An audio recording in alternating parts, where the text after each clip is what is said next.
Hi, I'm Peter Facinelli. I just talked to Kara, and I think we might have figured out who our core beings are. So at the core of who we are, I think we might have tapped into that. And I hope that it intrigues you too.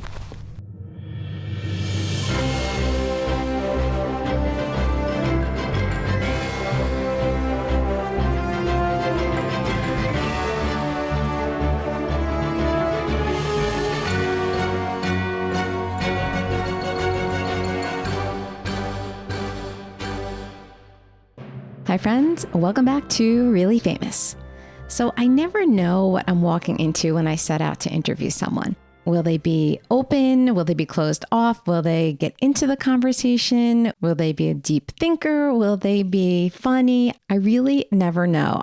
Well, actor, director, producer, writer Peter Facinelli was a surprise, I'd say. I knew him mostly from Nurse Jackie. He played Dr. Fitch Cooper. You may recognize him from other movies and TV series also like Twilight, Riding in Cars with Boys, and Can't Hardly Wait, or from the films he's directed like The Vanished and Breaking and Exiting. Peter surprised me because he was super analytical and very into personal growth and therapy and hypnotherapy. Fun fact, he's a certified hypnotherapist.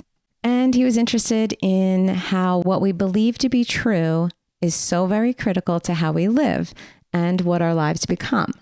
As a therapist and a mental health advisor, this is perfect material for me. And so we had a lot to talk about and analyze. We started off talking about his new film, On Fire, which just premiered in movie theaters. You can catch it now, in fact. It's a great reason to get out of the house and back out into a movie theater. FYI, we taped this conversation during the SAG-AFTRA actors strike. During the strike, actors weren't allowed to promote any of their films or TV shows that were made by studios they were striking against. Peter was allowed to talk to me about On Fire because the producers agreed to the terms that SAG was asking for.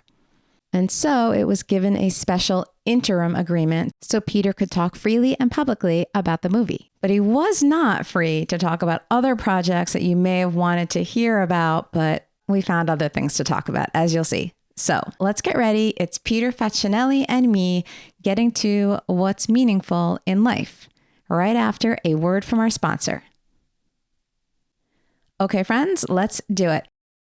I don't know where we're going, but I'm here with you. Okay, cool. What kind of therapy work do you do? So I have a master's in developmental psychology, and I had a practice in New York for just everyday issues, self-esteem, relationship issues, that kind of thing, like just the problems that everybody has in life. Yeah. So for a while I had a private practice, and now here I am in Los Angeles. So I just moved here a couple months ago. Amazing. And congrats. Thank you. Welcome to Los Angeles. Are you afraid of fires and earthquakes and lions and tigers and bears? I am not. And in fact, yes, I had my first earthquake that day that we had the hurricane. So you've already had one. It's just little jolts. Hopefully it's nothing more than that. It felt more like a rolling. Yeah. What's interesting about earthquakes, I find, is it feels like you're on a weird, like the ground kind of moves like almost like it's on water, and your stomach goes up and down, and you'll see the pool like slosh up like it's a bucket, you know.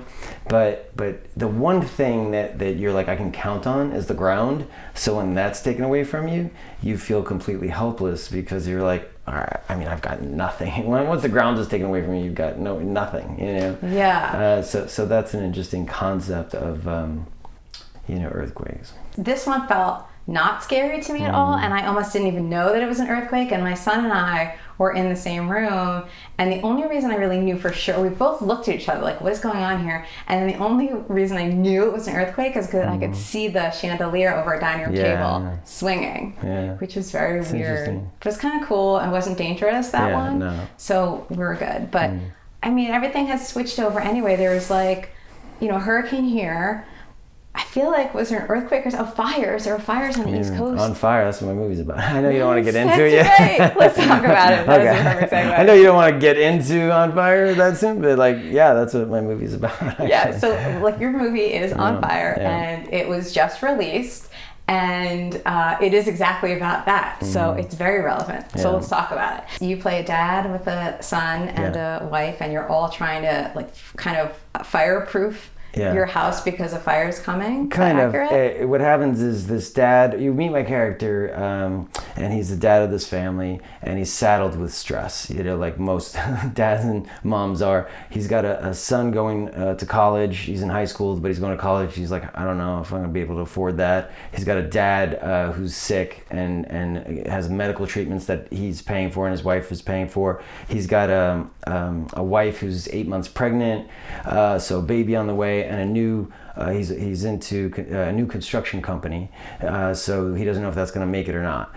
So you meet him, he's already stretched to the max, and then there's a fire that's in another town, and there's underneath this this umbrella of a survival family film, right, which is like kind of throwback to like a survival film, and you go see these survival films that I loved watching as a kid. There's a lot of wonderful takeaways, so you have this family who's when they go on this journey and this fire approaches their door and they have to face a night where they're just trying to survive, then all of those issues that he had become smaller issues, right, than just trying to survive the night. And so at the end of the journey, the perspective my character gains is with family. As long as he has his family, he's going to be okay. And I think that's a wonderful takeaway in and of itself. But we also celebrate at the end of the movie firefighters and show how they're heroic. We show how first responders are heroic. There's a whole like a theme of this 911 operator who through the movie, she comes up, you meet her, and it's her first couple of weeks on the job in a very sleepy town, and then all of a sudden she's at ground zero and she's kind of failing miserably because she doesn't know how to help these people because there's fires breaking out everywhere, but then she's able to help this one family. So it kind of shows the journey of 911 operators and how they're not running into burning buildings or on the line of fire, but they have other people's lives on the line, so those people's, and they go home not knowing if who they helped made it, and that's traumatic. That's hard on them. How do you put that away at the end of the night? So it celebrates them. It celebrates first responders, firefighters, while showing this family's journey through this harrowing evening. And then at the end of the movie, hopefully it gives pause to, how can we come together as a community to fix this issue that's way too prevalent in the news that just keeps happening all over the world.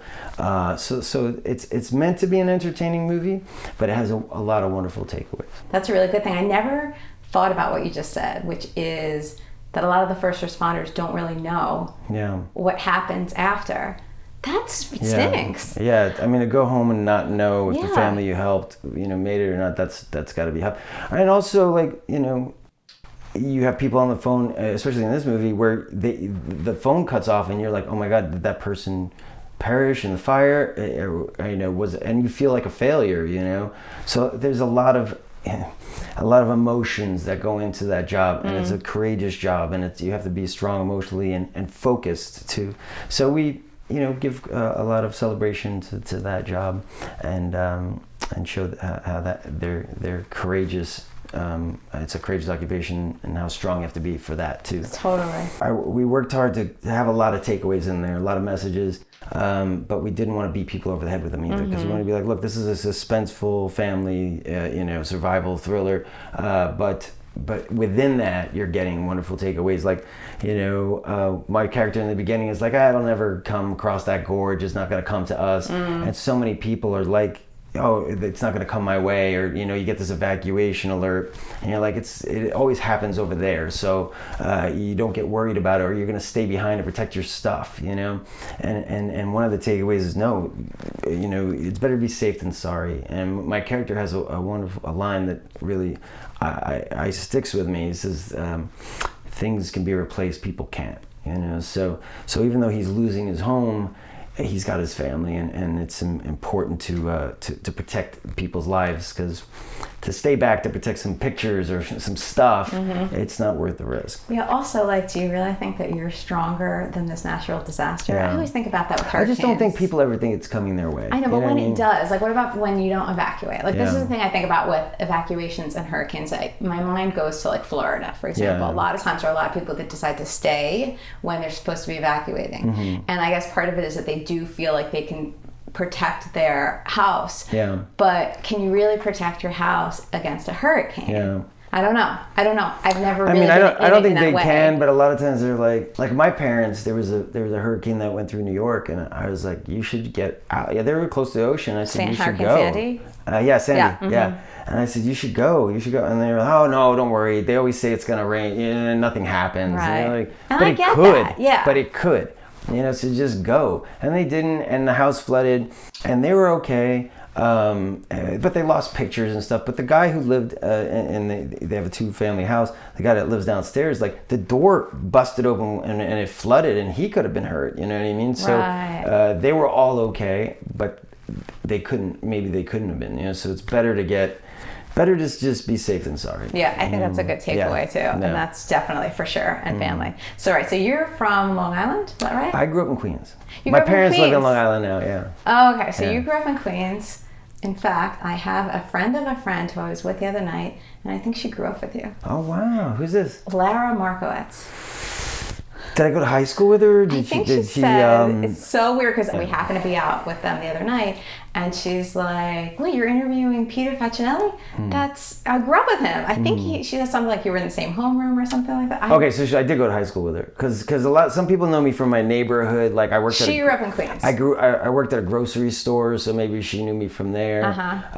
From it's funny to me because I have. Oh wait, it was. Sorry, that was her. Not her maiden name was Evangelista. Oh yeah, I know her. Yeah, she was in my high school. She was in your high school? Yeah, she's actually like related to Linda Evangelista, I think. She is? Yeah. Ask her about it, yeah. That's crazy, I will ask or her that. At least she used to say she was. Maybe it was like, yeah, I'm related to Linda Evangelista. But yeah, she was in my homeroom. That is so funny. Yeah. So weird. So it was a coincidence because we were out with her that day, Amazing. or that night, and I had just talked to... Give her a big hug. Yeah, I will. Anyway, yeah, so you see a fellow New Yorker... Yeah.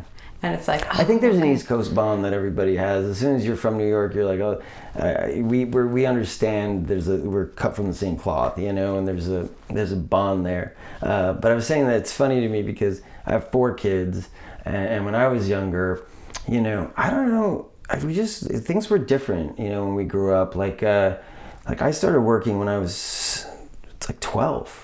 Like 12 or 12, I had a newspaper route at 12. You know what I mean? Yes. It wasn't like, oh, he's only 12. Like at 12, I had a paper route with 100 customers. And I would get up in the morning and, my mom helped me put the rubber bands around the newspapers, but I had to put them in this huge crate. I had like this giant crate on my bicycle, and I would drive around. It was like 10 blocks of customers. I had one guy on the top of this hill. It sucked for one customer going up there. But at 12 years old to like 15, every day, there was no day off. It was like every day I worked. In the morning before school, I delivered newspapers, and then I had 2 days where I would go and collect the money, which after school I worked 2 days a week. So from 12 to 15 I did that, and then from 15 to 19 I worked at a grocery store. And so but it made me feel good to like work, and I think that's important, a good work ethic. So my dad always taught me a good work ethics. Yeah, I feel like it's a loss that a lot of like our generation's kids, like a lot of us as parents, we have our kids in these formal activities, and it's like just kind of out of control, I feel like, at this point, instead of just having these jobs. I feel like just regular I think jobs. that there's balance where you could do both. Yeah. Like I was on a baseball team. I also balanced a job, Right. But yeah, it's funny because my daughter's 20 and she just got her first job. My other daughter's 16 and she got a job. I guess now you have to be 16 to have a work permit. Yeah, I think you can get like working papers if you're a little bit younger, but not everybody will hire you younger than that. Yeah. But yes, right. So she just got her. Wait, so you have 3 older daughters? I have 3 older daughters, and then I have one son who's 1. Okay. Yeah. So, he's 1? Yeah. Adorable. Yeah. So your older daughters are 16? She's turning 17 Saturday. Okay, so 17, 20, let's say 17. 17, 20, and 27? She just turned 27. She was 26, now she's 27. Okay, is that so weird to have a 27-year-old daughter at your age? Very, very weird, yeah. But I had kids really young. I think I was 21 when I had my first, when my ex-wife got pregnant with her, I was 21. So I guess 22 when she was But I moved out to LA when I was 21. My first acting job, I was 20. That's actually that poster right there. Oh, Angela. Yeah. And I had like a couple of scenes in that movie. And then 21, I started my career. That's when I kind of stopped going to, I was at NYU and I had like 15 credits left, so one more semester. I was studying theater there, and I got a Law and Order episode, and so I thought, I'll just take a week off, and then I was the lead, in that, guest lead in that, and then I thought I'll take a week off, and then I'll go back, and then when I was shooting that, Dick Wolf, who produced the Law and Order episodes, he had a new show. And he was on set, and he said, I like what you're doing. What do you want to do? And I said, I just want to be an actor. He's like, yeah, but what kind of stuff do you want to do? I was like, I don't know. I just want to work. And he said, well, come in for this other show. He had a new show. He said, I want you to audition for a guest lead on that. And so I did, and I booked that one too. And then I was going to be out 3 weeks of work. So I was like, I'll just take the semester off. And then I just kept working. I never went back. So I'm actually kind of happy because it keeps me hungry. I have no degree to fall back on. Right. I like that. That's I like that perspective. It was funny because when I was I was at the SAG Awards once, and one of the shows I was up for was getting a Best Ensemble award, and I saw Dick Wolf, and I said, Dick, you're the reason I don't have my diploma. I said, but you're the reason I have my SAG card. Which is way more beneficial to me. So thank you. That's great. That is Dick Wolf. Also, what was Dick Wolf doing on set? Did he actually go to sets? Well, he only had that one show at the time. So it's just regular Law and Yeah, it was Order. 1995. So that was his show that it was like his big show. But and who were the two detectives? It was Chris Noth, Jerry Orbach. Okay. Jill. What was Jill's name? I'll have to Google it. Sorry, Jill. Jill Hennessy? Yes, Jill Hennessy. Yeah, and Jill Hennessy. Very good. So it was his only show. So that was really before. That was the beginning for Dick Wolf. Yeah. What was the new show? It was called The Rights Verdict. It only lasted like 7 episodes. It starred Tom Conti. This is also interesting because even Dick Wolf can have failures. I always like to tell people, as a therapist, everybody. Failures Honestly, are good. like failures. I find that with my kids too. They're always like, scared to do bad in school. It's like, look, grades are just a number that tell you, it's a gauge, where you need to work on. And so there's a lot of pressure, I think, put on people and kids these days that are like, if you're not, getting 100% or 90s, but I always looked at it like, there's a lot to learn from success and there's a lot to learn from failures. Believe me, I've failed a lot. People see like the 2% of the things that you do, and they're like, "Wow, you're so successful," and then 98% you're missing the baskets, and they don't see that. Yeah, and that's the thing that I love to show because it does, right? They see that 2% and it looks like life is perfect, and then they compare themselves to that. They're like, "Oh, that person just is so lucky," and you're lucky too, but at the same time, it involves so much more, and we need to fail to be able to. I always like to say to my daughter, every no you can accumulate, it just gets you closer to a yes. It's good. Like all the rejection, it builds you up. No, I wrote a book. I co-wrote a book, and we sent it out to like 100 publishers. We got like 99 no's and 1 yes, but you only needed the one yes. So it got published? Yeah, it got published. What's the book? It's called After the Red Rain years ago. There's a copy. I'll send you home with one. Yeah. I'll send you home with one. But yes, that's exactly right. You just need one. It's funny because so I'm a therapist, as you know, we were talking about that already, but at a certain point I thought I wanted to write a self-help book. I'm like, I could write one of these things. So I figured out how to actually write a book proposal and send it to people. So I sent it to a bunch of literary agents, and they all most of them ignored me, but the ones who did come back to me were like, oh, this is a nice idea, but you have no publishing experience, so we can't really give you a deal. Yeah. So it was like all the no's. I got only no's, or come back to us when you've been published. But that actually turned me, onto writing, and then I started writing for magazines Yeah. and newspapers. So it all works, and that led me to my show. Yeah. So it all works out. So many times, those things pivot and put you on a different path, Yep. but then the end result or where you're supposed to be is where you end up. I remember the first script I've written and I've directed and I've acted and produced. And the first script I wrote, I was like 23 and I was so excited. And I gave it to my agent at the time and he just looked at me afterwards. I said, so what do you think? He went, Peter. And I said, not good? He went, Peter. I was like, so, no? He's like, Peter. Didn't say more than that. And I knew that meant it was terrible, right? A lot of people would have said, I guess writing's not for me. But there's something in me that is very persistent, and I would take it out of the drawer every once in a while, write it, give it to friends and send it to people. And it took me like 8 years, but I finally got it made. I sold it to the Hallmark Channel, and I didn't act in it, I just produced it by choice. But I got it on screen, and it was a better movie than probably what he read for sure. But you don't knock it out of the, you don't get to the major leagues and or from like picking up a baseball and hitting your grand slam, and people want that. It's like instant. And what is it?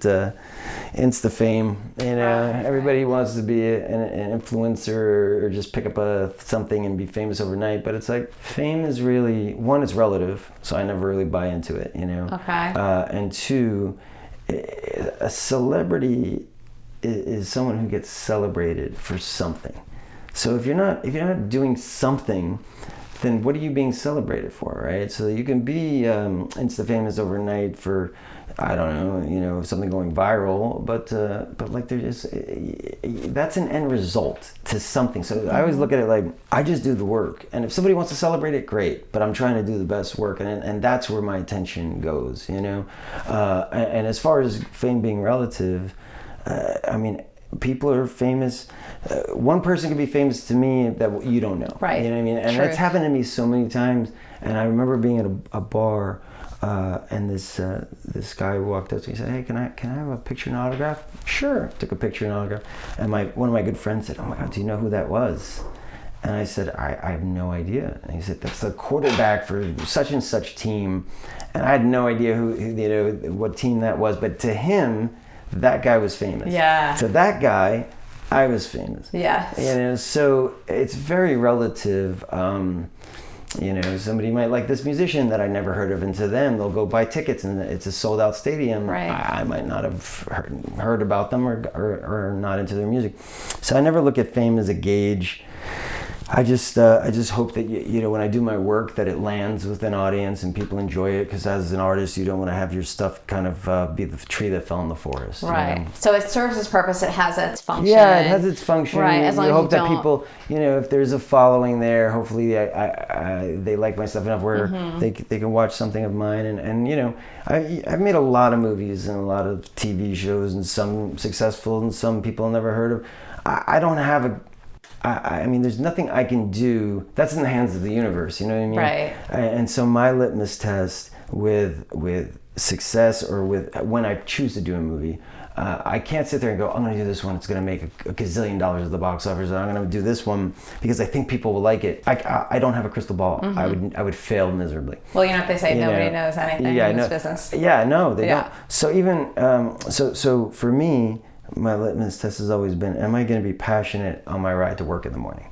And if I could honestly say I'd be full of excitement and passionate, then I'm already winning, because if that movie comes out and is successful, wonderful, and it's found an audience, and it hasn't, then I've had that experience. Okay. So my litmus test really is if you're passionate. If I have if on my drive to work, am I going to be excited and full of passion for the day's work ahead? Passion is a good thing for sure. And I feel like because you do all these different things, you act, produce, direct, write, that shows that you're passionate about it in general. So I would think you could find plenty of projects to be passionate about. Well, yeah, for sure. Yeah. But there's the ones that, my agent will call and say, hey, you got an offer on this one. They're offering you this amount of money, and they get all excited, right? Yeah, sure. And I've had sometimes to turn it down, and they're not happy. They're like, well, what do you mean? It's like, I just wouldn't I don't connect to, I wouldn't be passionate. Well, can't you get passionate about it because they're offering this business? Right. And I'm like, yeah, I mean, it feels like it'd be better suited for someone else to do that role. And I've turned down stuff that would have put a lot of money in my pocket. And I've also turned down stuff that would have taken me away from my kids for too long. But I also find there's a balance that needs to be had, because if I go and take a show that's going to be out of town for 10 months out of the year, and you know, as an actor, you're like, best case scenario, it goes 7 years. Well, that's a full 10 months out of the year for 7 years. My kids would be all grown up. So what am I going to do with all that? You know.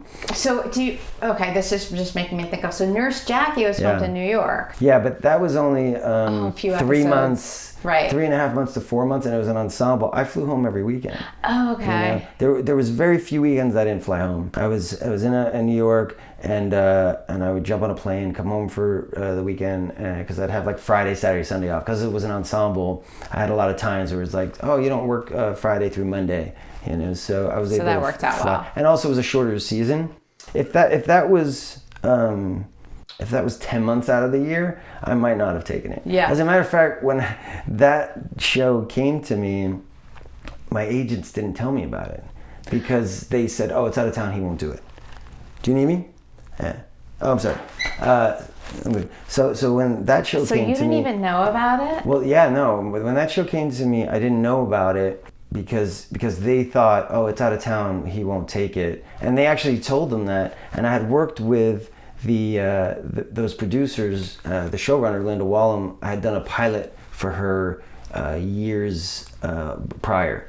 And so I don't remember how I got the script, if they finally sent it or something, and they said, look, I know you probably won't do this, but take a look at it. And by the time they sent it, it was too late. I called and I was like, oh, I really love this. And they called and they said, oh, they're testing people Monday. And this was like Friday, you know? And so I said, oh, I wish you would have told me. And they said, well, we didn't think you'd do it. So I emailed the showrunner and I said, hey, I hear you're doing a screen test for actors on Monday. I hope you find your guy, and when the show gets picked up, maybe I'll come and do something on it. And so I guess they got that email, and when they read the guys, they were like, oh, I think Peter said he had interest in these guys we like, but I think he might be better. And then they called me and they said, we read the guys, but would you come in and meet? And so yeah. So last minute, I ended up swooping in, and I met with them, and they said, you know, I think, you know, we'd really like you to do this. And I remember talking to them and said, well, I don't want to get on set because I like them and they're friends. We had done a pilot before.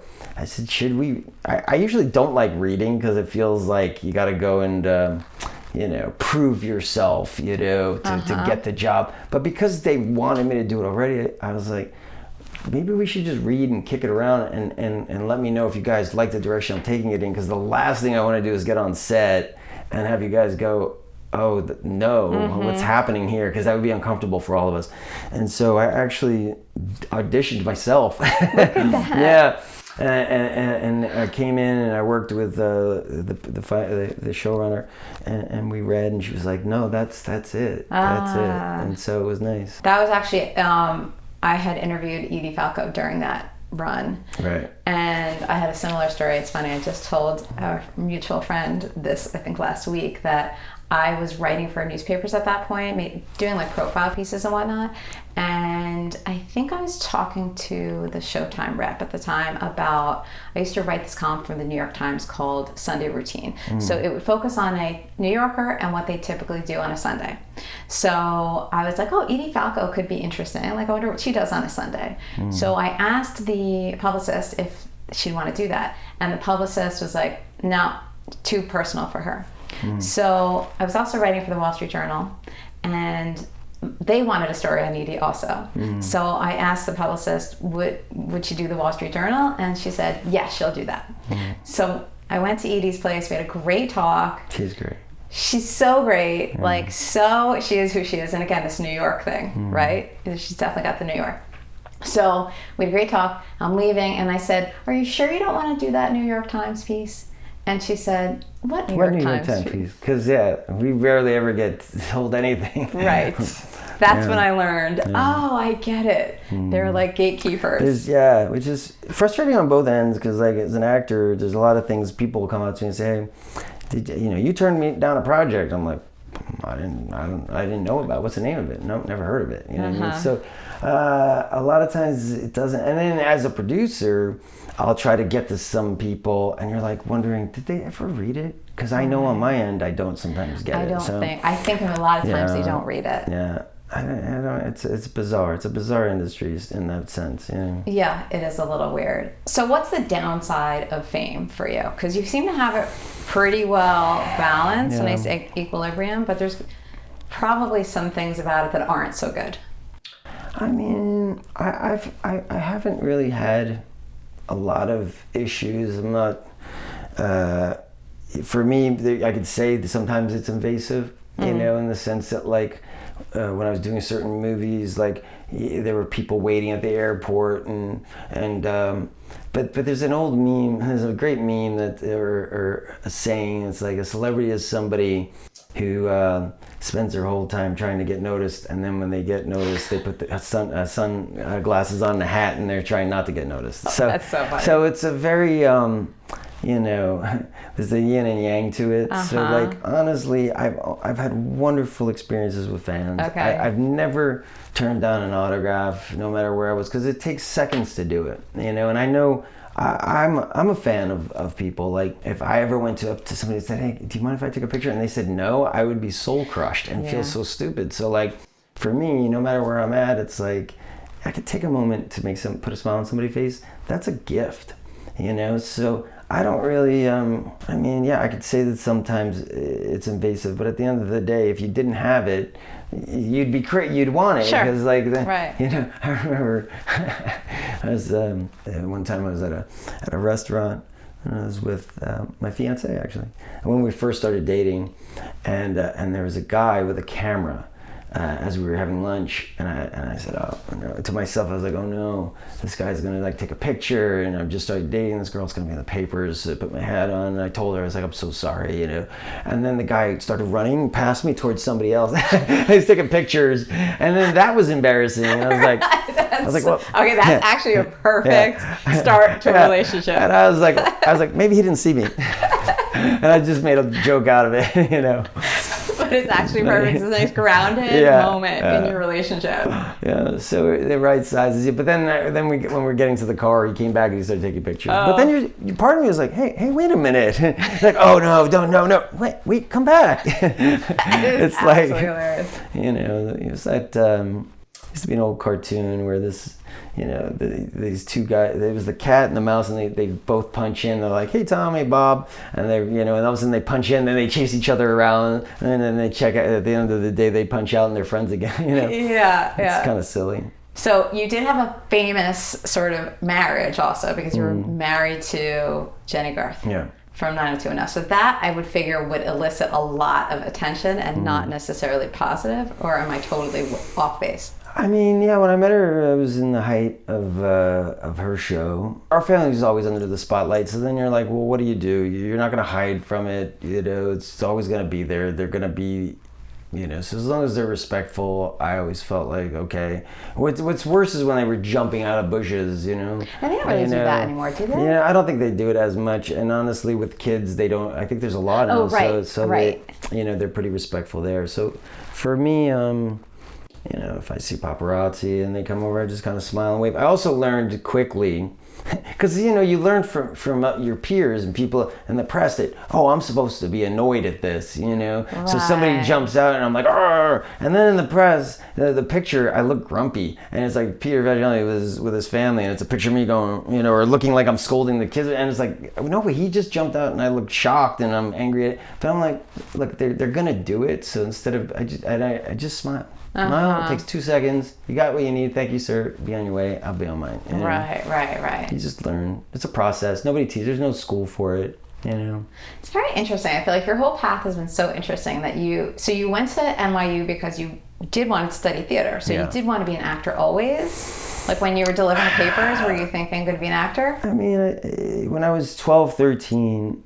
I remember watching a movie called Butch Cassidy and the Sundance Kid with Paul Newman and Robert Redford. It was on TV. And I was like, wow, those guys look like they're playing like cowboys, you know? And I loved the movie, and I was like, those guys look like they're having so much fun. It was like these two buddies, like, and it was fun. And I was like, I want to do that. That's what, because you're 12, 13, you don't know. You think I get to pick whatever I want to be, you know? And so I said to my parents, they said, what are you going to be when you? I said, I want to be an actor. And they're both from Italy. First generation American. Oh, they are? From what part of Italy? Northern Italy, Trento. Oh, okay. It's, I think you got to say it with an accent too. Trento. It's like close to Austria, close to Germany. It's like, I think Lederhosen and yodeling, you know, the Sound of Music. That's like my, right, because it's that's where my people, right up there. Yeah, that's where my people are from. But it's an Italian village, and my last name's Italian. So my parents came over when they were 17, 18, but they grew up in Italy. So they were I'm first generation American. But telling them I wanted to be an actor was like saying I want to go to Mars. It's like, we don't know anybody in the industry. So they actually laughed, you know. And also, to their credit, I was a very shy kid. So like in second grade, everybody had to do a part in a play, and I was so nervous because I didn't want people looking at me that I said, I told my mom I was sick. So they didn't have whoever that role never showed up. I don't know how they got around that.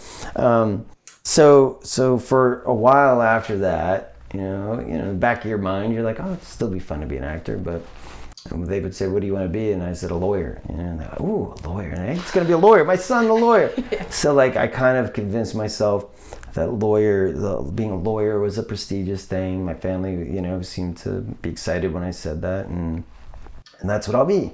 And I also thought there's something interesting about standing up in front of a jury and persuading. It's almost like being on a stage, you know. So I always felt like there's something about the connection of like, I want to take people for a journey, you know, that I was interested in. And so I never did a play in high school because I was really shy. I never did a play ever until I think it was first year of college. I was studying pre-law. So you went to NYU for law? Well, I went to St. John's University. Okay. I did first year of St. John's University. I was taking pre-law classes. I was going to go to law school. And there was an elective. You know, it was basket weaving, acting 101. I'll take that. That sounds fun. And I took it, and I had such a good time because I was like, part of me felt like if I could, you know, I wasn't the theater kid that was like, look at me, everybody look at me. I was more like, if I could submerge myself in these characters, well, wow, I could do anything, you know. And then I could. Nobody's judging me; they're judging these characters. So I felt freer, you know. Within those characters, I felt free to be and do anything. And so that was like really exciting to me. And so then I started taking acting classes from this manager that I had met.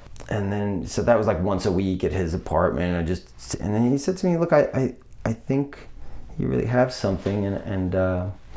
And he believed in me. This man, Mark Amaton is his name. I still talk to him, and he's still, you know, in my life. He must be so happy to see. Well, he's repped like Steve Buscemi, Willem Dafoe. Oh, so he really knew. And he has like a PhD in acting. So for this guy to look at me and go, no, I feel like you have something. And it's a belief system. I believe if you believe you can, you can. If you believe you can't, you can't.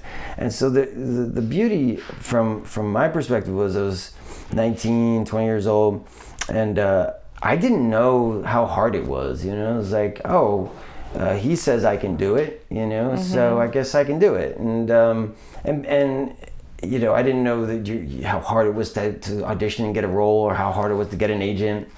I just had this man saying, you know, I've repped this guy, and I'm like, well, they're pretty famous, and I believe that you could do it. And his belief in me made me go, well, if he believes it, I could.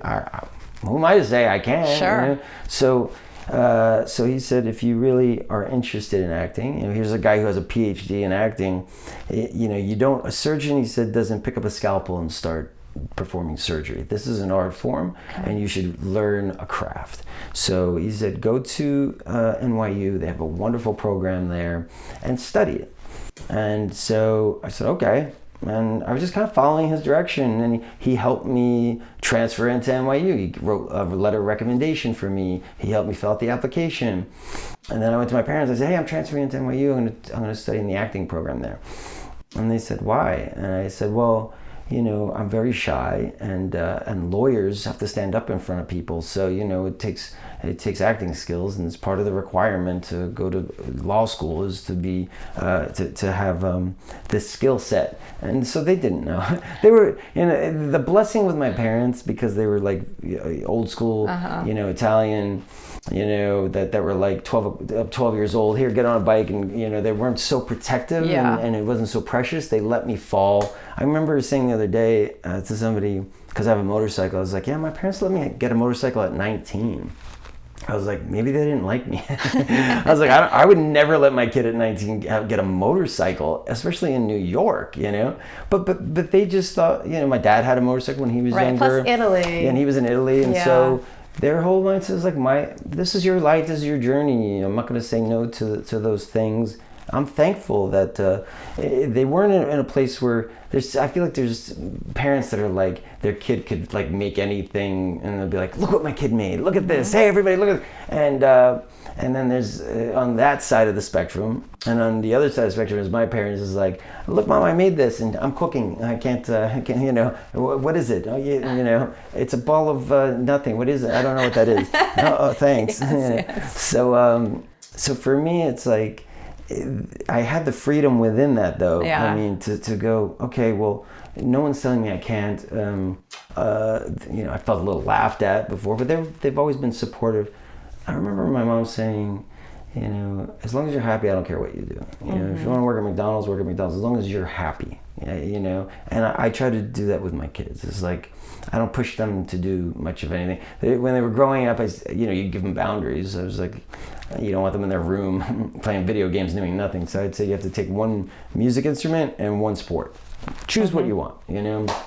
But those are the boundaries.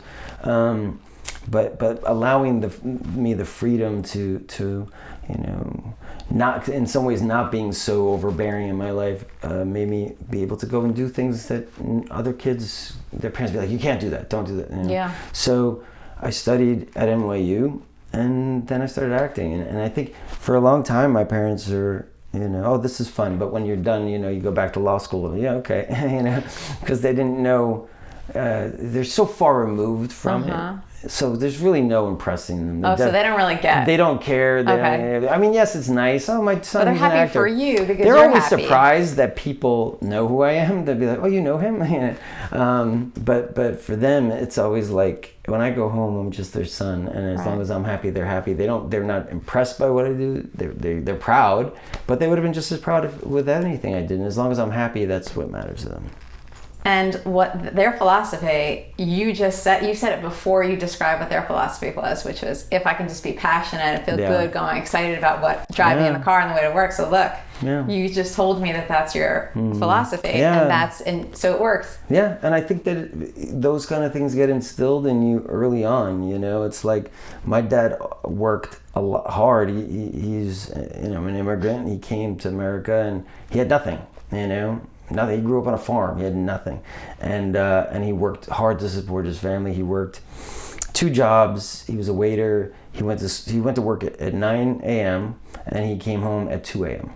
Oh wow! So one shift right into another. Right into the in Manhattan. So when I went to school in the morning, it was like 7 a.m. My dad was asleep. I'd go to school at 6, 7 a.m. He didn't get up till like 8 to leave for work at 9. You know, so I'd miss him in the mornings. And I didn't see him at night. And I had like one on Saturdays. He went in a little late, so I saw him in the mornings. He was always sleeping in because it was one day to sleep in, so he had to be real quiet. And then Sundays was the day where I got to spend time with him, and so but he had a strong work ethic. He always said, hard work never killed anybody. Stress kills people.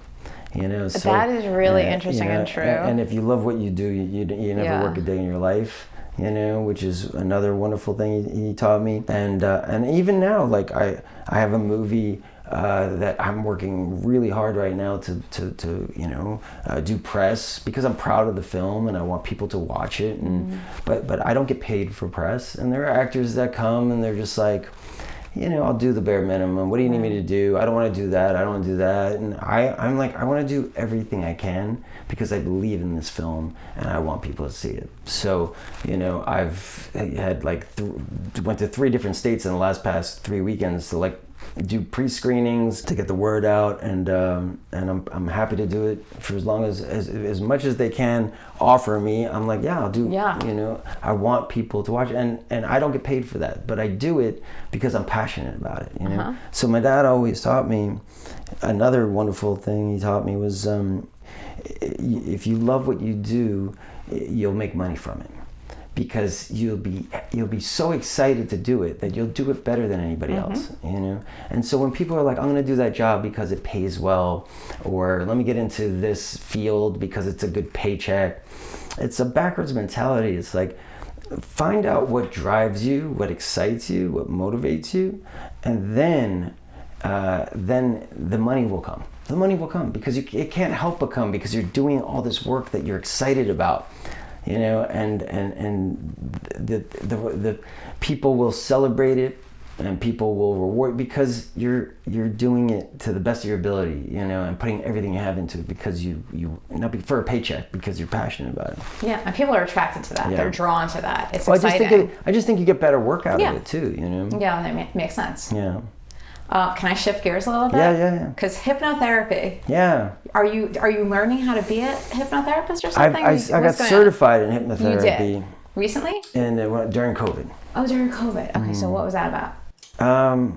Well, when I was younger, I was taking acting classes from Mark, and I remember, I would start the scene and I'd be shaking, and my voice was I was nervous, and my voice would go, and I couldn't, I couldn't play. It was like I was being held back by my nerves, and so, and it wasn't, I felt free within the character, but people watching me, you're standing there playing a character, but also there's always people watching you, and so I'd feel uncomfortable sometimes because I was still shy.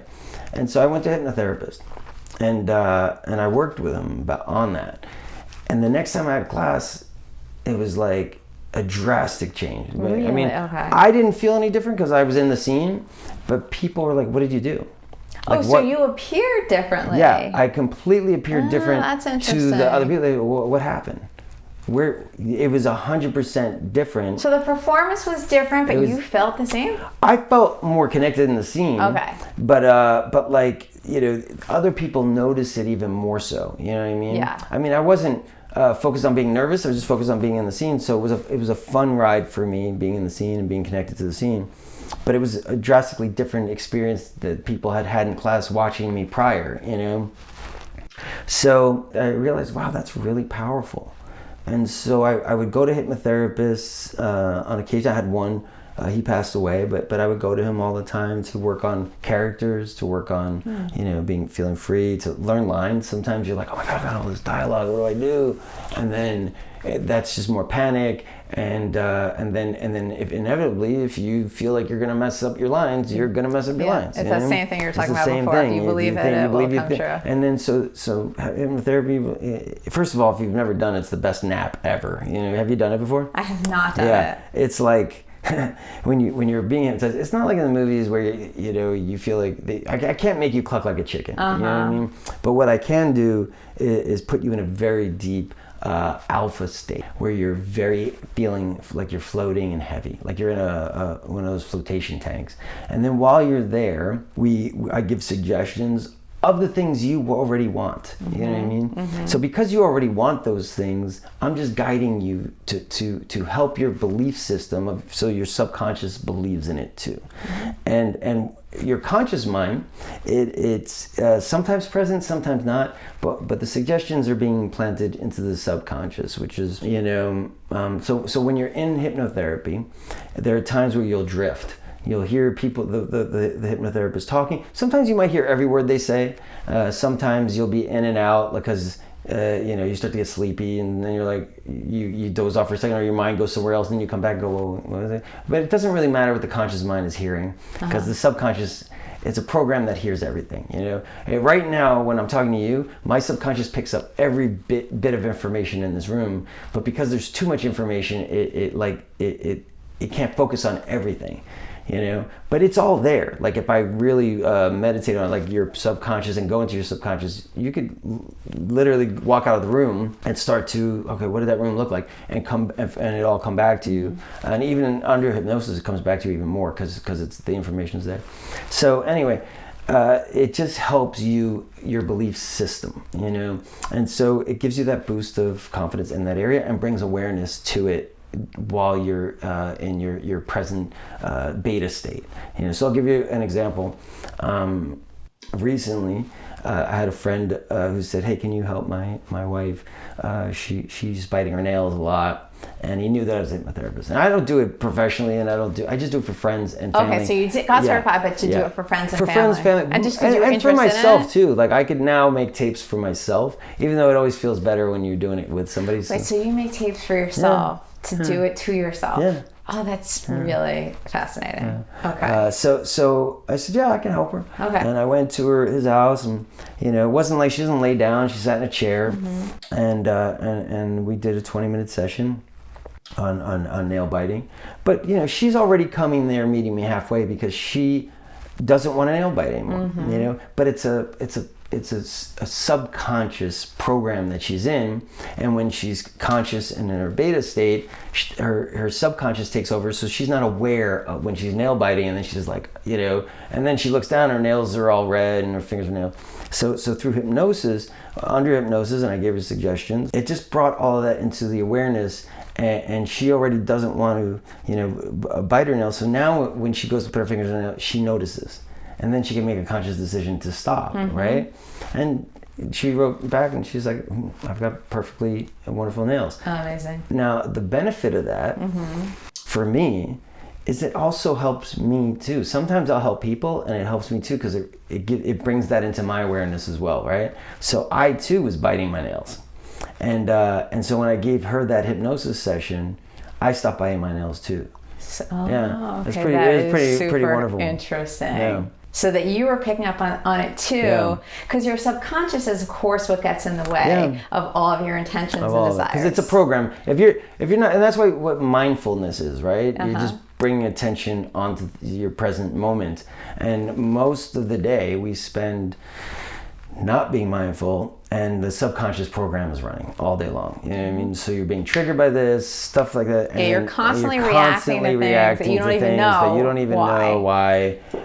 You'll be eating something, a cookie, and you're like, did I just eat that whole bag? You know? I used to smoke, and I would smoke, and I'd have I have a cigarette going, and then before I even put it out, I have another one go. Like your subconscious is doing it, so you're like, oh my god, I have 2 cigarettes. So that helped with that too. Hypnosis helped with that too. Yeah. And I did it for my cousin who was an avid smoker, and within just one session, I made him a session and a tape. I said, listen to the tape at nights too, and he stopped too. So it really is a powerful tool. I was just gonna say the word powerful. Yeah, it's a powerful tool, especially for things like that that are just very specific habits that we have that you can just undo. Because there are so many things we are so unaware of how we hinder ourselves all the time, but you're constantly processing things in a way that you aren't even aware that you are processing them based on things that are already so embedded in your subconscious. Right. Point in case, what my dad set up for me, I wasn't even aware of that, right?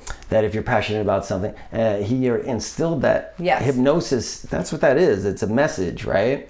Now, if a parent instills a message of, you're never going to make it, you're not going to be good enough, you know what I mean? Or a message, and you carry that on, that could be powerful in a very negative way. So have you ever worked on something bigger like that that's so embedded from childhood? Because that's you're spot on about that. Yeah. I mean, I'm working. I did a hypnosis session with someone yesterday actually to work on stuff that I felt like I was bringing up from my childhood. You know what I mean? But I think also you have to be trusting enough of the person to be able to dig in that deep kind of way. Well, it's like therapy, right? Yeah. So you go to this person and you trust them like it's a therapist. Yeah. And, you know, I went to my therapist. I said, look, these are my issues I'm having. And I think that they're stemming from this messaging, you know. And you just have to, under hypnosis, she helped change those messaging. Now, I just did it yesterday, so, we'll see how that takes. And sometimes there's a tape, so it reinforces with the tape. But I do believe in it, and I believe that you could change messaging. You could change it through therapy too. You can sit down at therapy, that's why I do that, and then try to consciously change patterns that okay, I'm doing that thing, I'm getting triggered. But I find that hypnosis is a quicker way. It gets into the subconscious program because everything is neurons. So like you have those neurons and those synapses that are carved. So that's why you're doing that same pattern. That's where habits are formed, right? So when you want to break a habit, you watch the brain, and the brain starts to create these new synapses. And people kind of equate it to snow. So there's ski tracks in snow, and they're so embedded that no matter what you want to change, I'm going to change. And maybe for a day you do, but then you're so embedded in that snow that even if you try to change, like you're going right back into it because it's a deep groove, and it just keeps pulling you towards it. So unless you do intense work to go, no, I'm going to carve out new tracks, and then the old tracks start to get dusted over, or I think with hypnosis too, the subconscious starts to create these new pathways, and then the more you reinforce it, with listening to the tapes, and the more you become aware and consciously make new choices, then you have new tracks, right? So a lot of us, I find, human behavior it's not always our fault. The way we react is conditioning. Yep. And habits and patterns that we've formed.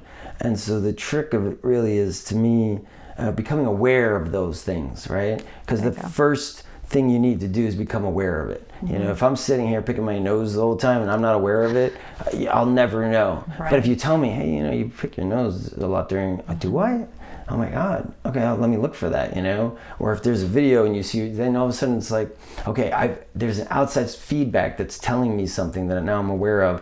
And if you look for it, then you can change it. But if you don't know, and your subconscious pattern keeps doing this thing, then you'll never change it. You just be like conditioned to it and a victim to it. And so spot on. All of this. It's true, because I talk about a lot of this too, and I practice a lot of this stuff, even though I'm not doing therapy in a sense, full therapy. Like now it's more like coaching, mental health consulting and whatnot. But it is these other ways of thinking, and we have these narratives, these self-narratives that we've been speaking to ourselves all of our lives most of the time, unaware, but those are patterns also. So these narratives were created a long time ago. But if you're unaware of it, you will never change the narrative. You'll just believe the story that you've been telling yourself. And then when you're believing that, you create more situations. Because if I said to you, I want you to look at red. Look for red, and every day get up and look for it. You'll see red everywhere. And then you stop seeing everything else. No yellow. There's no yellow. There's no yellow. There's no green. And you start to complain. There's no yellow in the world. There's no orange in the world. There's no everything. Everywhere I look, there's red. You know what I mean? So it's like you have to change that narrative. And there's ways to change it. There's therapy, hypnotherapy. There's different ways to become aware of mindfulness, meditation. But look, easier said than done. I'm not a guru. I'm not a professional. I still work on myself all the time. So everyone has some sort of conditioning and messaging, and then we're also conditioned by media, by what we watch. What we watch is a form of a food intake for your brain, right? So if you're sitting there watching certain things all the time, then you're being conditioned to seeing more of that. I don't know how the universe works, but I'm fascinated by life and the universe, and I want to find out so badly. So I read a lot about different things and everything. Religions, different things, and the weird thing is all religions are kind of saying the same thing. Don't kill people, be nice to your neighbors, but they're all like, but my way's the best way, or I'll kill you. So I believe more in spirituality than a form of religion, even though I grew up with a form of religion. But for me, from everything I've read, I do believe you create the life in front of you. I do believe that your life is, we're so trained to look at what we have in life, and then that's what we then become a victim to it, right? Instead of go, what I have in my life is because of what I'm doing, and so the life becomes a mirror to how I feel, to what I'm looking for. So if you're, like I said, always looking for red in your life, you'll always see red, if that's your condition. So it's like everything I've read is, if I had to equate it to anything, it's like Netflix, right? So in Netflix, where you look at a movie and it'll give you recommendations like that movie. So now you're like, oh, I'll watch that movie. Oh, you like that movie? I'll give you more of this. Oh, that movie you watched? I'll give you more of this. And it's the same thing, the algorithm. Yes. There's an algorithm of when you put your attention on something, the universe is like, doesn't know if you like it. They just think if that's where your attention is, I will give you more of it. And it's a powerful thing if you can harness it in a positive way. But there's something in us, I think, that we're all, because we grew up as human beings that were afraid of dinosaurs and living saber-toothed tiger. We're always afraid, so we're always trying to protect ourselves. So we're like, oh, that's not going to happen. Oh, what if that doesn't happen? What if that doesn't happen? And then we create these limitations. But if you could step out of those limitations and just go, like with the acting in the beginning, I didn't know. My naivete was the best part of why I was able to become an actor, because this person believed in me. He said I could do it. I was like, he had been, working with some really wonderful people. And so I thought, oh, I can do that. If he says I can do it, I believe him. So there's a belief system there. And then I just believed I could, because, so you just go out for auditions and then you get a job. Okay, so I'll go out for these auditions. And I was probably terrible and I didn't know it. Thank God you didn't know it. So I would go to these auditions and I'd be like, oh, I was, this is such a great opportunity. And I was having fun because I was like, now I get to act, I've been in class and this is like, I wasn't nervous. I was more excited to sit down in front of somebody and kind of perform. And then I'd walk away and not get the role and be like, oh, I didn't get the role, but here's an audition for next week. Okay. So I was just a young, excited pup. And so all of those things kind of work, because when you sit there and you go, well, I'll try this, but I don't know if I'm going to make it, and I don't know if I'm going to do. Then those are your wish is my command. You're going to get more rejections, more failure. Those are the things that but it's difficult to harness. I'm not, like I said, I'm not a guru. I know it in theory, but of course you have theory. You have these mindsets. You're like, oh, my movie's opening up Friday. God, I hope people show up. I believe in the movie. I hope it finds an audience. But instead of just letting go and going, look, I did my part, and this is wonderful, and I hope when the people that watch it will love it, and hopefully it spreads from there, and there's this feeling of, and viewing that as a feeling of like as people see it, more people will enjoy it, and it'll spread on. And I can live in that world, but there's also a part of it that's like, oh God, I hope people like human. it. Yes, of course. So I guess the idea of it is really to change that channel when the negative things come, to start to change the channel to to create the neurons and the pathways in your brain where you start to see the positivity in things. The other thing I like is thinking, if everything is a potential in the quantum field, and that every decision you make, everything you want, it's all happening in space at the same time, right? So if you imagine in your mind that right now every song that's ever been made in the world is playing right now. You could go to your phone and put your awareness on a song and pull it up like that. Yeah. And it's in the ether, all of it. Playing at the same right now. Every song that's ever been made is in the ether, and it's so beautiful that you could take your awareness, go to your little phone, press a button, and call upon that song that's in the ether right now, and bring it to you. That's magical, right? Now equate that to life. Every potential that you want in life is in the ether, and all you have to do is put your attention on it, and call it. That's a beautiful thing. It is a beautiful thing. And that is open. It's awareness.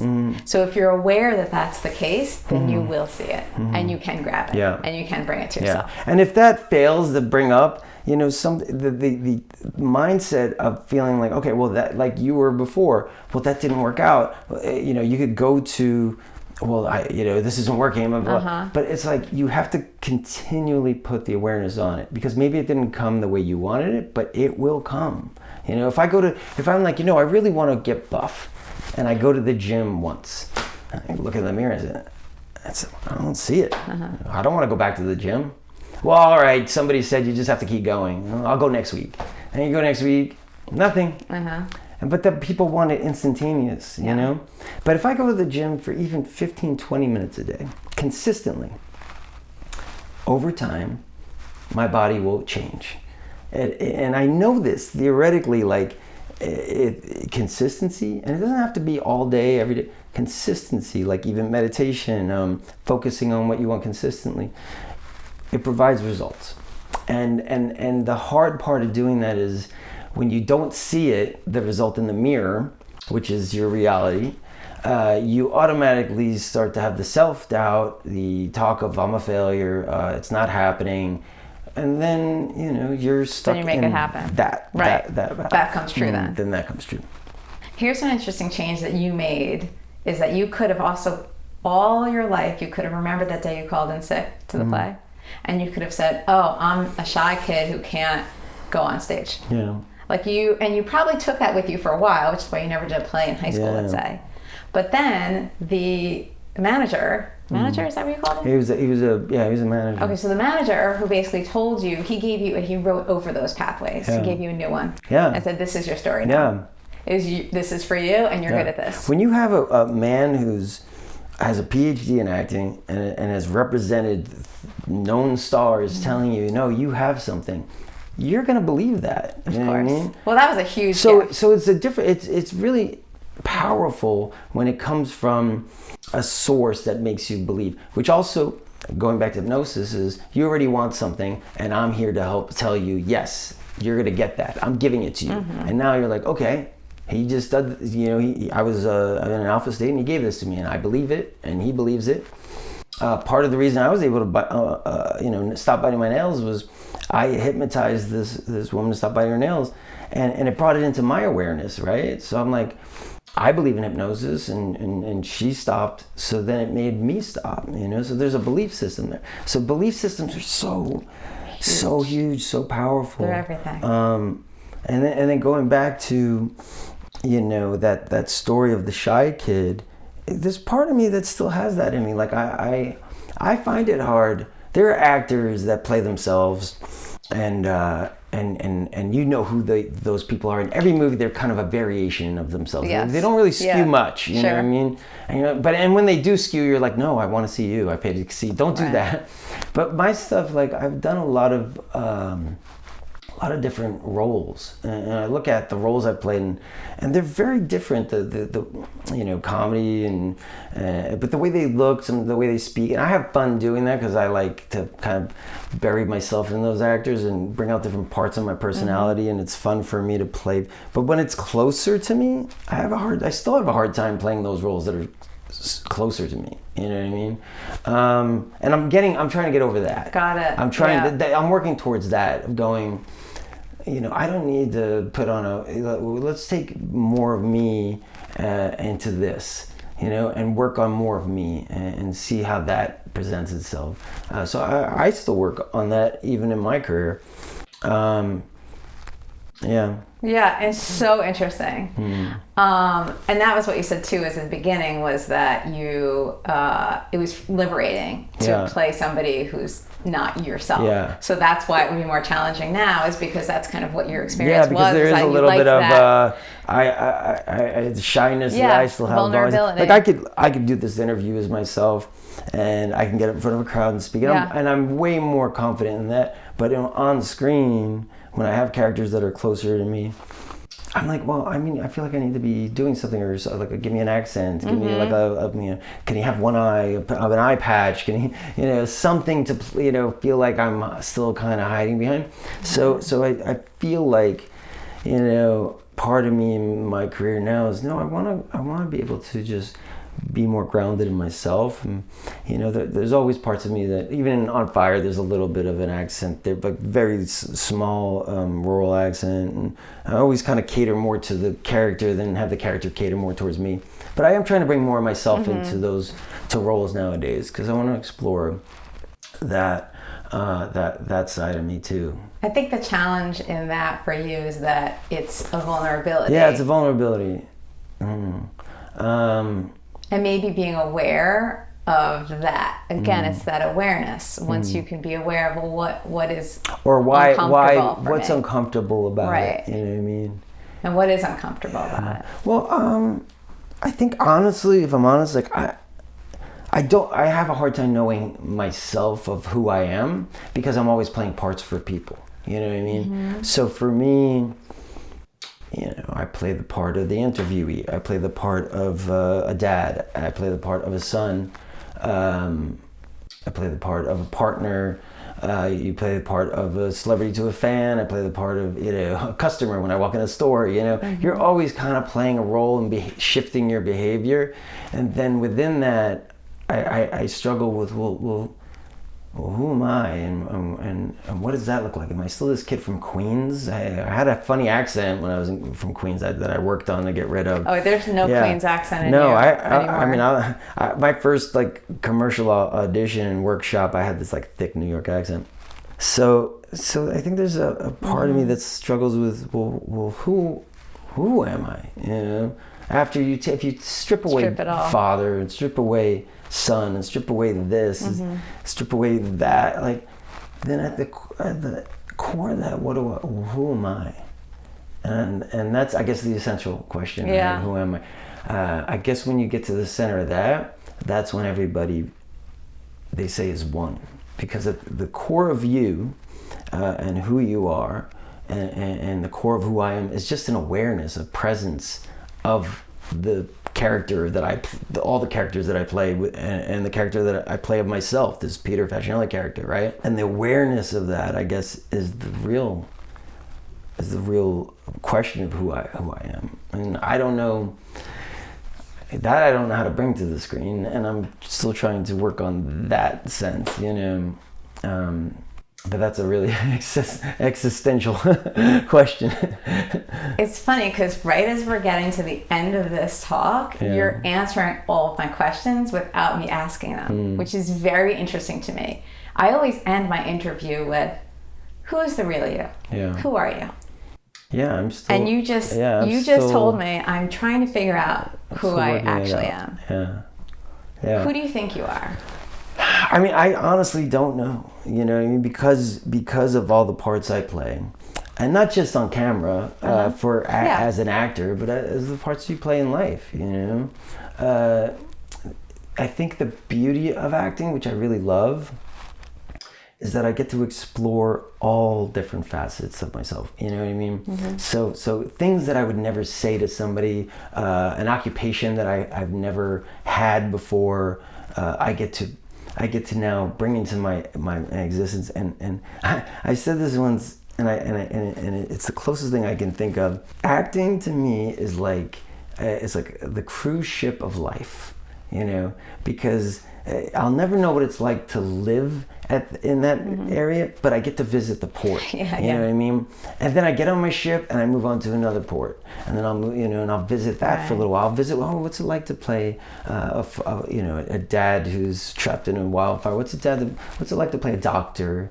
I'll never know what it's like to actually be a doctor. I could do research, I could talk to doctors, but I will never know what a real operation feels like or what it's like on a day-to-day basis, but I can get a sense of it. I can visit that port, and in that way, it's a fascinating craft, a fascinating occupation, because I feel like, I've died multiple times on screen, you know what I mean? And so I get to have so many lives within one existence.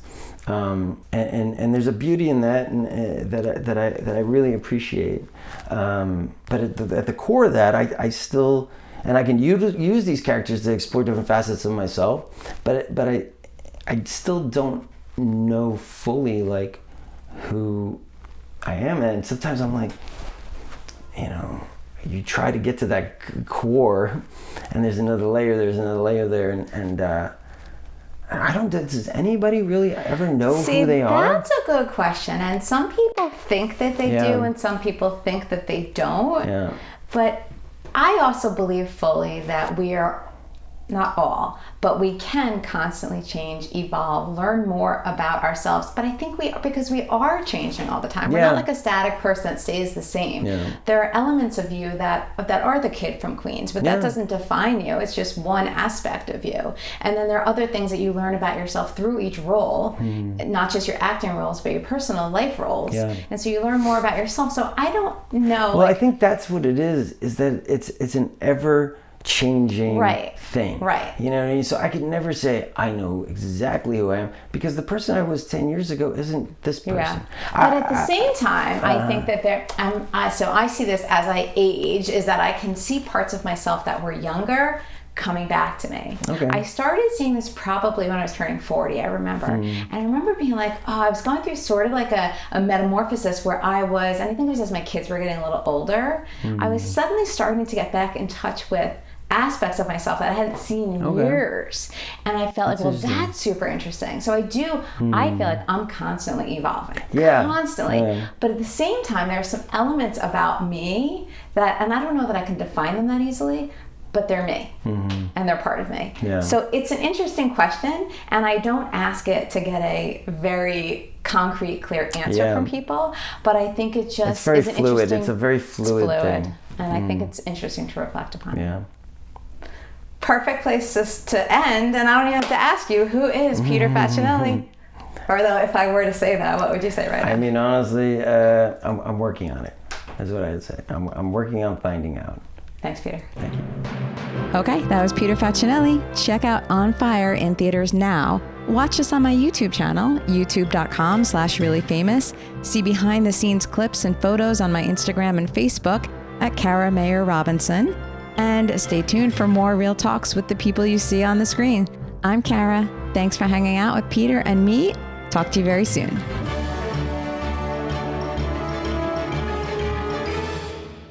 And I think we're good. How do you feel? I feel great. I mean, honestly, it was a pleasant conversation. I wasn't even worried about this or like, what should I say next? It was just a really wonderful conversation. So thank you for that.